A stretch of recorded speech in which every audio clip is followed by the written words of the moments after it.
بسم اللہ الرحمن الرحیم۔ احادیث نبوی صلی اللہ علیہ وسلم۔ دنیا فائدہ اٹھانے کی چیز ہے اور دنیا میں سب سے زیادہ فائدہ دینے والی چیز نیک بیوی ہے۔ جب تم حیا نہ کرو تو جو چاہو کرو۔ تم ایسے آدمی کے پاس نہ جاؤ جو غیب کے علم کا دعویٰ کرنے والا ہو۔ قبروں کو سجدہ گاہ نہ بناؤ۔ لذتوں کو ختم کرنے والی موت کو کثرت سے یاد کیا کرو۔ دنیا میں ایسے رہو جیسے اجنبی یا مسافر۔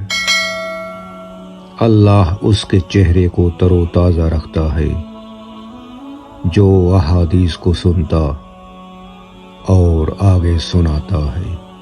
صحیح مسلم۔ اللہ تعالیٰ اپنے بندے سے بے حد خوش ہوتے ہیں جو لقمہ کھائے اور اس پر اللہ تعالیٰ کا شکر ادا کرے، یا پانی کا گھونٹ پیے اور اس پر اللہ کا شکر ادا کرے۔ تمہارے لیے یہی گناہ کافی ہے کہ تم ہمیشہ جھوٹ بولتے رہو۔